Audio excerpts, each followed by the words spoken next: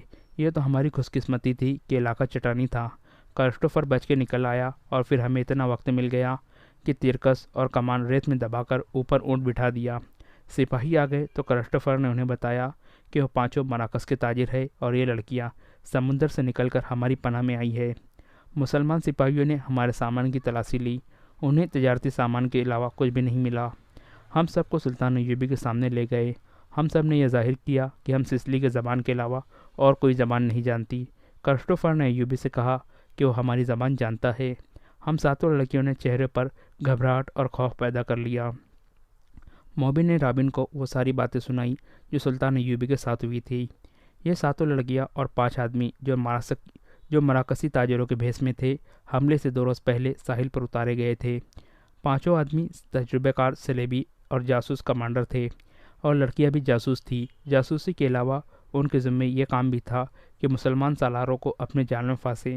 وہ خوبصورت تو تھی ہی، انہیں جاسوسی اور ذہنوں کی تخریب کاری کی خاص ٹریننگ دی گئی تھی۔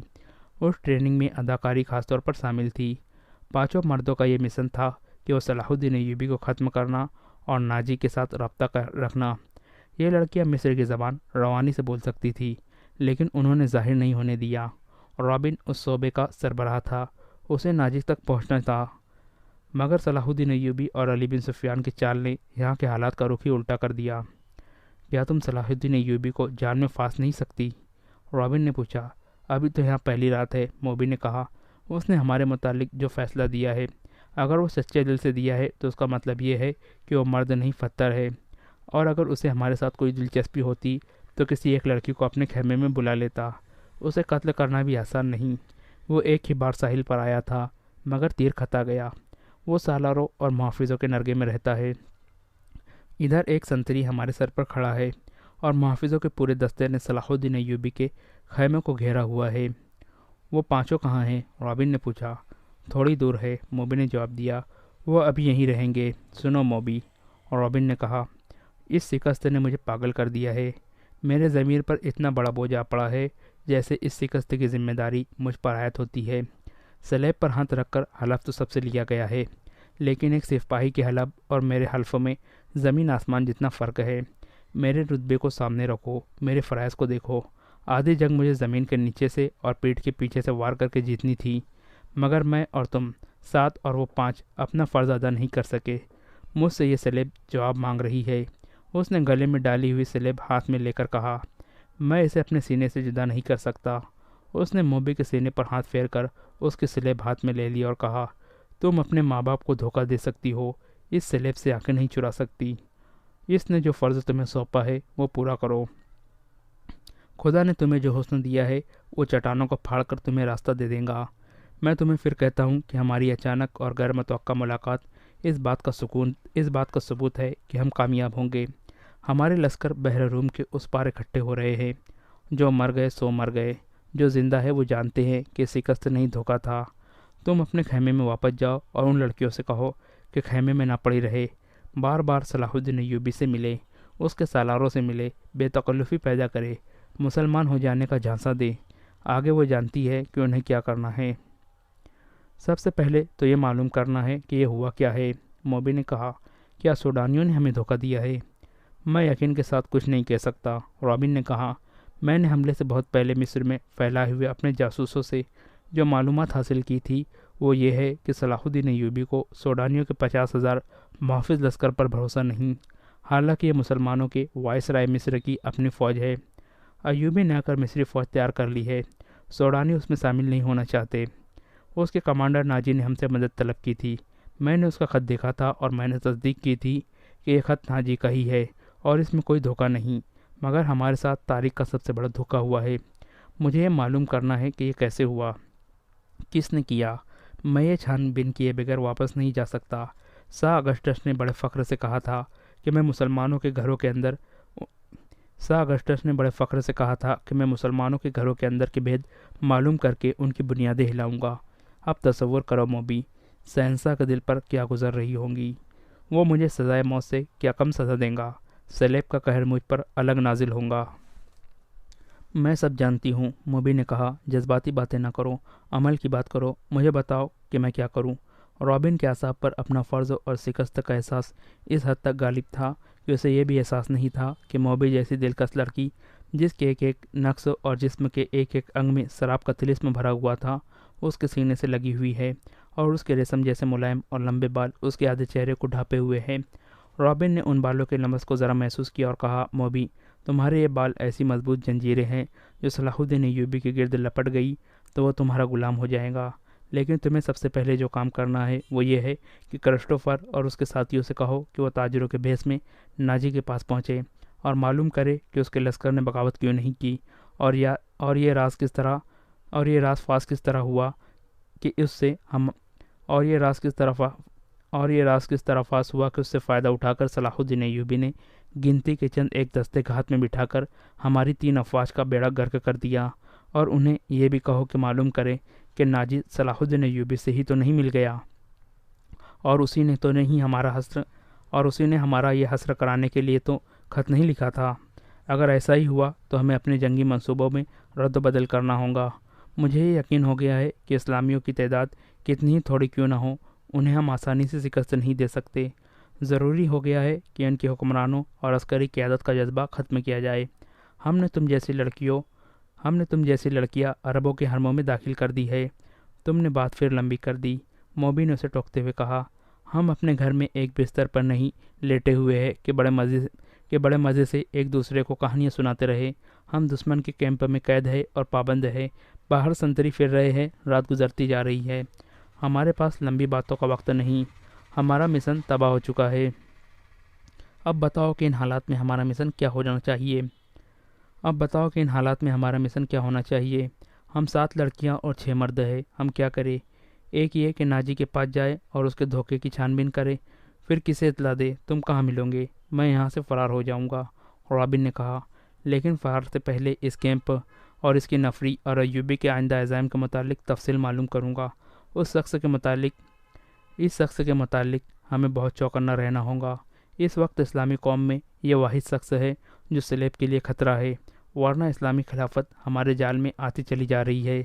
سا ایرک کہتا ہے کہ مسلمان اتنے کمزور ہو گئے ہیں کہ اب ان کو ہمیشہ کے لیے اپنے پاؤں میں بٹھانے کے لیے صرف ایک حلے کی ضرورت ہے، مگر اس کا یہ عزم محض خوش فہمی ثابت ہوا ہے۔ مجھے یہاں رہ کر ایوبی کی کمزور رگیں دیکھنی ہے۔ تمہیں 5 آدمیوں کے ساتھ مل کر سوڈانی لشکر کو بھڑکانا اور بغاوت کرانی ہے۔ نہایت ضروری یہ ہے کہ ایوبی زندہ نہ رہے۔ اگر وہ زندہ رہے تو ہمارے اس قید خانے میں زندہ رہے جہاں وہ عمر کی آخری گھڑی تک سورج نہ دیکھ سکے، اور رات کو آسمان کا اسے ایک تارا بھی نظر نہ آئے۔ تم پہلے اپنے خیمے میں جاؤ اور اپنی 6 لڑکیوں کو ان کا کام سمجھا دو۔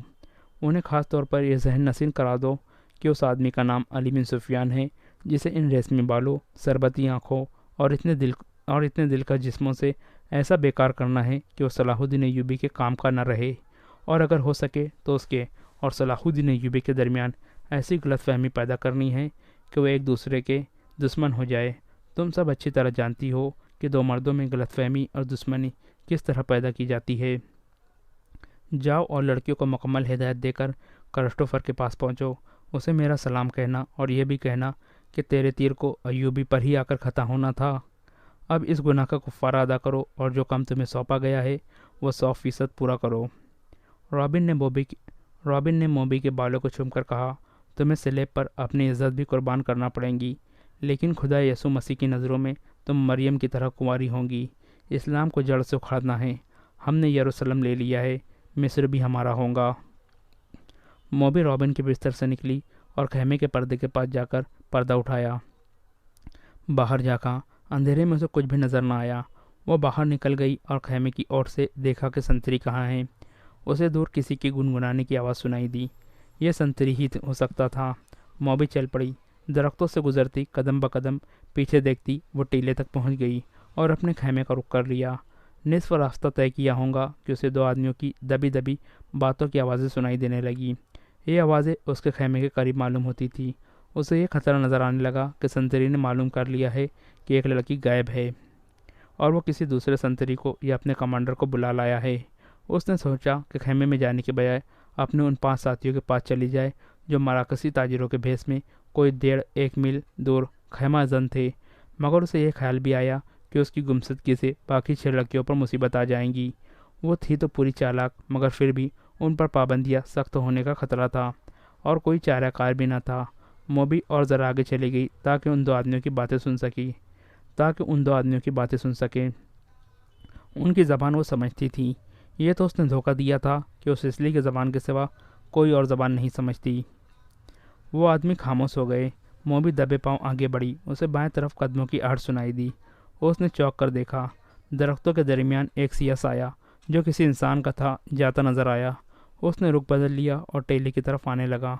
موبی کوئی خطرہ مول نہیں لینا چاہتی تھی۔ وہ ٹیلے پر چڑھنے لگی۔ ٹیلا اونچا نہیں تھا۔ وہ فوراً ہی اوپر چلی گئی۔ وہ تھی تو بہت ہوشیار، لیکن ہر انسان ہر قدم پر پوری طرح احتیاط نہیں کر سکتا۔ وہ ٹیلے کی چوٹی پر کھڑی ہو گئی۔ اس کے پس منظر میں ستاروں سے بھرا ہوا آسمان تھا۔ سمندر اور صحرا کی فضا رات کو شفاف آئینے کی طرح پیش کر رہی تھی۔ درختوں میں جاتے ہوئے آدمی نے ٹیلے کی چوٹی پر ٹنڈ منڈ درخت کے تنے کی طرح ایک سایہ دیکھا۔ موبی نے پہلو اس آدمی کی طرف کر دیا۔ اس کے بال کھلے ہوئے تھے جنہیں اس نے ہاتھ سے پیچھے کیا۔ اس کی ناک، سینے کا ابھار اور لمبا لبادہ تاریکی میں بھی راز کو فاش کرنے لگا۔ یہ آدمی رات کے سنتریوں کا کمانڈر تھا۔ وہ آدھی رات کے وقت کیمپ کی گشت پر نکلا تھا اور سنتریوں کو دیکھتا پھر رہا تھا۔ یہ سنتریوں کی تبدیلی کا وقت تھا۔ کمانڈر اس لیے زیادہ چوکس تھا کہ سلطان ایوبی خود 3 سالاروں کے ساتھ کیمپ میں موجود تھا۔ سلطان صلاح الدین ایوبی ڈسپلن کا بڑا ہی سخت تھا۔ ہر کسی کو ہر لمحہ خطرہ لگا رہتا تھا کہ سلطان ایوبی رات کو اٹھ کر گشت پر آ جائیں گا۔ کمانڈر سمجھ گیا کہ ٹیلے پر کوئی لڑکی کھڑی ہے۔ اسی شام کمانداروں کو خبردار کیا گیا تھا کہ سلیبیوں نے جاسوسوں اور تخریب کاروں کے لیے اور تخریب کاری کے لیے لڑکیوں کا استعمال کرنا شروع کر دیا ہے۔ یہ لڑکیاں صحرائی خانہ بدوشوں کے بہروپ میں بھی ہو سکتی ہے اور ایسی غریب لڑکیوں کے بھیس میں بھی جو فوجی کیمپوں میں کھانے کی بھیک مانگنے آتی ہے، اور یہ لڑکی اپنے آپ کو مغویہ اور مظلوم ظاہر کر کے پناہ بھی مانگ سکتی ہے۔ کمانڈاروں کو بتایا گیا تھا کہ آج شام 7 لڑکیاں سلطان کی پناہ میں آئی ہیں، جنہیں بظاہر رحم کر کے مگر انہیں مشتبہ سمجھ کر پناہ میں لے لیا گیا ہے۔ اس کمانڈار نے یہ احکام سن کر اپنے ایک ساتھی سے کہا تھا، اللہ کرے ایسی کوئی لڑکی مجھ سے پناہ مانگے، اور وہ دونوں ہنس پڑے تھے۔ اب آدھی رات کے وقت جب سارا کیمپ سو رہا تھا، اسے ٹیلے پر ایک لڑکی کا ہیولا نظر آ رہا تھا۔ پہلے تو وہ ڈرا کہ یہ چڑیل یا جن ہو سکتا ہے۔ اس نے نئے سنتری کو لڑکیوں کے خیمے پر کھڑا کر کے اسے بتایا تھا کہ اندر 7 لڑکیاں ہیں۔ اس نے پردہ اٹھا کر دیکھا تو دیے کی پیلی روشنی میں اسے 7 بستر نظر آئے تھے۔ ہر لڑکی نے منہ پر کمبل ڈھانپ رکھا تھا۔ سردی زیادہ تھی۔ اس نے اندر جا کر یہ نہیں دیکھا تھا کہ 7واں بستر خالی ہے اور اس پر کمبل اس طرح رکھا گیا ہے جیسے اس کے نیچے لڑکی سوئی ہوئی ہے۔ اسے معلوم نہیں تھا کہ 7ویں لڑکی اس ٹیلے پر اس کے سامنے کھڑی ہے۔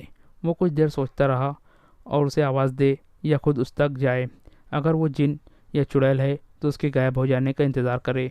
تھوڑی سی دیر انتظار کے بعد بھی لڑکی غائب نہ ہوئی، بلکہ وہ 2-3 قدم آگے چلی اور پھر پیچھے کو چل پڑی اور پھر رک گئی۔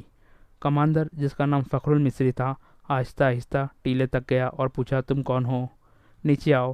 لڑکی نے ہرن کی طرح چوکڑی بھری اور ٹیلے کی دوسری طرف اتر گئی۔ فخر کو یقین آ گیا کہ یہ کوئی انسان ہے، جن یا چڑیل نہیں۔ وہ تنومند مرد تھا۔ ٹیلا اونچا نہیں تھا۔ وہ لمبے لمبے ڈگ بھرتا ٹیلے پر چڑھ گیا۔ ادھر بھی اندھیرا تھا۔ رات کی خاموشی میں اسے لڑکی کے قدموں کی آہٹ سنائی دی۔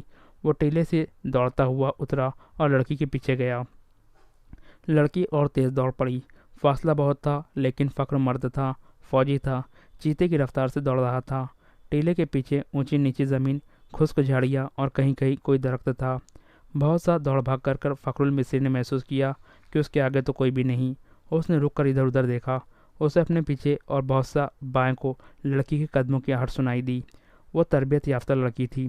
جہاں اسے حسن اور ثبات کے استعمال کی تربیت دی گئی تھی، وہاں اسے فوجی ٹریننگ بھی دی گئی تھی اور خنجر زنی کے داؤ پیچ بھی سکھائے گئے تھے۔ وہ ایک درخت کی اوٹ میں چھپ گئی تھی۔ فخر آگے گیا تو وہ دوسری طرف دوڑ پڑی۔ یہ تعاقب آنکھ مچولی کی مانند تھا۔ فخر کو اندھیرا پریشان کر رہا تھا۔ موبی کے قدم خاموش ہو جاتے تو وہ رک جاتا، قدموں کی آواز سنائی دیتی تو وہ دوڑ پڑتا۔ وہ غصے سے باولا ہو رہا تھا۔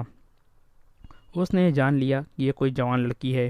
اگر بڑی عمر کی ہوتی تو اتنی تیز اور اتنا زیادہ نہ بھاگ سکتی۔ تعاقب میں فخر 2 میل فاصلہ طے کر گیا۔ موبی نے جھاڑیوں اور اونچی نیچی زمین سے بہت فائدہ اٹھایا۔ اس کے مرد ساتھیوں کا ڈیرا قریب آ گیا تھا۔ وہ دوڑتی ہوئی وہاں تک جا پہنچی۔ اس نے اپنے آدمیوں کو آوازیں دی۔ وہ گھبرا کر جاگے اور خیمے سے باہر آئے۔ ایک نے مثل جلا لی۔ یہ ڈنڈے کے سر پر لپٹے ہوئے کپڑے تھے۔ ان کی آنکھ کی روشنی بہت زیادہ تیز تھی۔ فخر نے تلوار سونت لی اور ہانپتا کانپتا ان کے سامنے جا کھڑا ہوا۔ اس نے دیکھا کہ 5 آدمی لباس سے سفری تاجر نظر آتے ہیں اور مسلمان لگتے ہیں۔ لڑکی ان میں سے ایک کی ٹانگوں کو دونوں بازوؤں میں مضبوطی سے پکڑے ہوئے بیٹھی تھی۔ مسل کے ناشتے سولے میں اس کے چہرے پر گھبراہٹ اور خوف نظر آ رہا تھا۔ اس کا سینہ ابھرا اور بیٹھ رہا تھا۔ اس کی سانسیں بری طرح اکھڑی ہوئی تھی۔ یہ لڑکی میرے حوالے کر دو، فخر المصری نے حکم کے لہجے سے کہا۔ یہ ایک نہیں، ایک آدمی نے التجا کے لہجے میں جواب دیا۔ ہم نے تو 7 لڑکیاں آپ کے سلطان کے حوالے کی ہے، آپ اسے لے جا سکتے ہیں۔ نہیں، موبی نے اس کے ٹانگوں کو اور مضبوطی سے پکڑتے ہوئے کہا اور روتے ہوئے کہا اور خوفزدہ لہجے میں کہا، میں اس کے ساتھ نہیں جاؤں گی۔ یہ لوگ عیسائیوں سے زیادہ ویسی ہے۔ ان کا سلطان انسان نہیں، سانڈ ہے، وہ درندہ ہے۔ اس نے میری ہڈیاں بھی توڑ دی ہے۔ میں اس سے بھاگ کر آئی ہوں۔ کون سلطان؟ فخر نے حیران سا ہو کر پوچھا۔ وہی جسے تم صلاح الدین ایوبی کہتے ہو۔ وہی جسے تم صلاح الدین ایوبی کہتے ہو، موبی نے جواب دیا، اور وہ مصر کی عربی بول رہی تھی۔ یہ لڑکی جھوٹ بول رہی ہے، فخر نے کہا اور پوچھا، یہ ہے کون؟ تمہاری کیا لگتی ہے؟ اندر آ جاؤ دوست، باہر سردی ہے۔ ایک آدمی نے فخر سے کہا، تلوار نیام میں ڈال لو، ہم تاجر ہیں، ہم سے آپ کو کیا خطرہ؟ آؤ اس لڑکی کی بھی طاقت سن لو۔ اس نے بھر کر کہا، میں آپ کے سلطان کو مرد مومن سمجھتا تھا، مگر ایک خوبصورت لڑکی دیکھ کر وہ اپنے ایمان سے ہاتھ دھو بیٹھا۔ باقی 6 لڑکیوں کا بھی یہی حسر ہو رہا ہوگا، باقی 6 لڑکیوں کا بھی وہ یہی حسر کر رہا ہوگا۔ ان کا یہ حسر دوسرے سالاروں نے کیا ہے۔ موبی نے کہا، شام کو ان بیچاریوں کو اپنے خیمے میں لے گئے تھے اور انہیں بے سود کر کے خیمے میں ڈال دیا۔ وہ خیمے میں بے ہوش پڑی ہے۔ فخر المصری تلوار نیام میں ڈال کر ان کے ساتھ خیمے میں چلا گیا۔ اندر جا کر بیٹھے تو ایک آدمی نے آگ جلا کر قہوے کے لیے پانی رکھا اور اس میں نہ جانے کیا کچھ ڈالتا رہا۔ دوسرے آدمی نے فخر سے پوچھا کہ اس کا رتبہ کیا ہے۔ اس نے بتایا کہ وہ کماندار اور عہدیدار ہے۔ انہوں نے اس کے ساتھ بہت سی باتیں کی جن سے انہوں نے اندازہ کر لیا کہ یہ شخص عام قسم کا سپاہی نہیں اور ذمہ دار فرد ہے، ذہین اور دلیر بھی ہے۔ ان لوگوں میں سے ایک نے، جو کرسٹوفر تھا، فخر کو 7 لڑکیوں کی بالکل وہی کہانی سنائی جو انہوں نے صلاح الدین ایوبی کو سنائی تھی۔ انہوں نے فخر کو یہ بھی بتایا کہ سلطان ایوبی نے ان کے متعلق کیا کہا تھا۔ ان لڑکیوں نے سلطان کو یہ پیشکش بھی کی تھی کہ وہ اپنے گھروں کو تو واپس نہیں جا سکتی اور عیسائیوں کے پاس بھی نہیں جانا چاہتی، اس لیے وہ مسلمان ہونے کو تیار ہے، بشرطے کوئی اچھے رتبے والے عسکری کے ساتھ ان کی شادی کرا دی جائے۔ ہم نے سنا تھا کہ سلطان صلاح الدین ایوبی کردار کے لحاظ سے پتھر ہے۔ ہم ہر روز سفر پر رہتے ہیں، ہم تاجر ہیں، ہم انہیں ساتھ ساتھ کہاں لیے پھرتے۔ انہیں سلطان کے حوالے کر دیا گیا، مگر سلطان نے اس لڑکی کے ساتھ جو سلوک کیا ہے وہ اس کی زبانی سن لو۔ فخر المصری نے لڑکی کی طرف دیکھا تو لڑکی نے کہا، ہم بہت خوش تھی کہ خدا نے ہمیں ایک فرشتہ کی پناہ دے دی ہے۔ سورج غروب ہونے کے بعد سلطان کا ایک محافظ آیا اور مجھے کہا کہ سلطان بلا رہا ہے۔ میں باقی 6 لڑکیوں کی نسبت ذرا زیادہ خوبصورت ہوں۔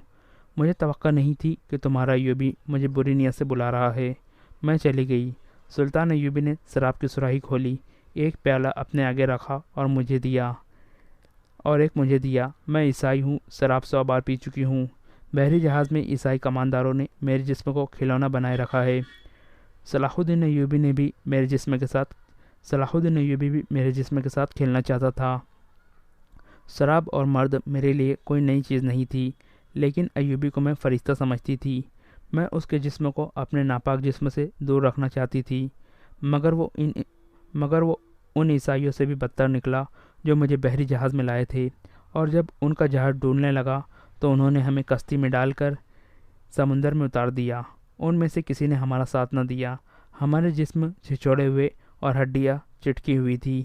خدا نے ہمیں بچا لیا اور اس آدمی کی پناہ میں پھینک دیا جو فرشتے کے روپ میں درندہ ہے۔ مجھے سلطان ہی نے بتایا تھا کہ میرے ساتھ کی باقی 6 لڑکیاں اس کے سالاروں کے خیموں میں ہیں۔ میں نے سلطان کا پاؤں پکڑ کر کہا کہ میرے ساتھ شادی کر لو۔ اس نے کہا کہ اگر تم مجھے پسند کرتی ہو تو شادی کے بغیر تمہیں اپنے حرم میں رکھ لوں گا۔ اس نے میرے ساتھ ویسیوں کا برتاؤ کیا۔ وہ شراب میں بدمست تھا۔ اس نے مجھے اپنے ساتھ لٹا لیا۔ جو ہی اس کی آنکھ لگی میں وہاں سے بھاگ آئی۔ اگر میری بات کا اعتبار نہ آئے تو اس کے محافظوں سے پوچھ لو۔ اس دوران ایک آدمی نے فخر کو قہوہ پلایا۔ ذرا سی دیر کے بعد فخر کا مزاج بدلنے لگا۔ اس نے نفرت سے کہا لگایا اور کہا، ہمیں حکم دیتے ہیں کہ عورت اور شراب سے دور رہو، اور خود شراب پی کر راتیں عورتوں کے ساتھ گزارتے ہیں۔ فخر محسوس ہی نہ کر سکا کہ لڑکی کی کہانی محض بے بنیاد ہے، اور وہ یہ محسوس ہی نہ کر سکا کہ اس کا مزاج کیوں بدل گیا ہے۔ اسے حصیص دی گئی تھی، اسے حصیص پلائی گئی تھی۔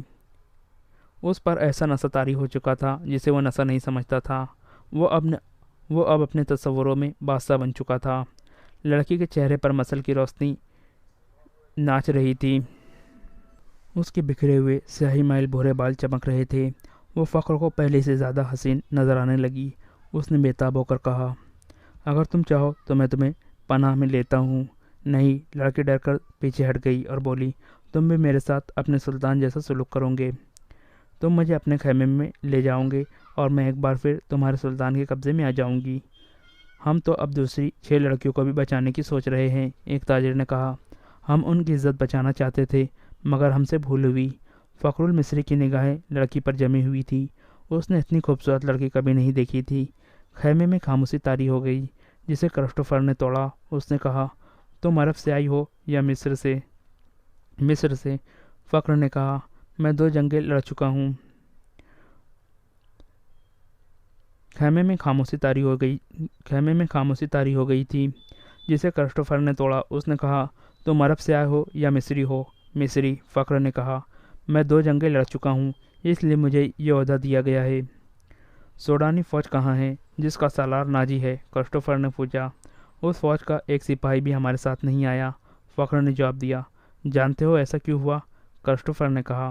سوڈانیوں نے صلاح الدین ایوبی کی امارت اور کمان کو تسلیم نہیں کیا۔ وہ فوج اپنے آپ کو آزاد سمجھتی ہے۔ ناجی نے سلطان ایوبی کو بتا دیا تھا کہ وہ مصر سے چلے جائیں کیونکہ وہ غیر ملکی ہے۔ اسی لیے ایوبی نے مصریوں کی فوج بنائی اور لڑانے کے لیے یہاں لے آیا۔ اس نے تم لوگوں کو شرافت اور نیکی کا جھانسا دے کر خود عیش کر رہا ہے۔ کیا تمہیں مال غنیمت ملا ہے؟ اگر تمہیں ملا بھی تو سونے چاندی کے 2 ٹکڑے مل جائیں گے۔ صلیبیوں کے جہازوں سے بے پناہ خزانہ سلطان ایوبی کے ہاتھ آیا ہے۔ وہ سب راتوں رات اندھیرے میں سینکڑوں اونٹوں پر لاد کر قاہرہ روانہ کر دیا گیا ہے، جہاں سے وہ دمشق اور بغداد چلا جائے گا۔ سوڈانی لشکر کو سلطان نہتہ کر کے غلاموں میں بدل دینا چاہتا ہے۔ پھر عرب سے فوج آ جائیں گی اور تم مصری بھی غلام بن جاؤ گے۔ اس عیسائی کی ہر ایک بات فخر المصری کے دل میں اترتی جا رہی تھی۔ اثر باتوں کا نہیں بلکہ موبی کے حسن اور حسیس کا تھا۔ عیسائیوں نے یہ حربہ حسن بن صبا کے حسیسن سے سیکھا تھا۔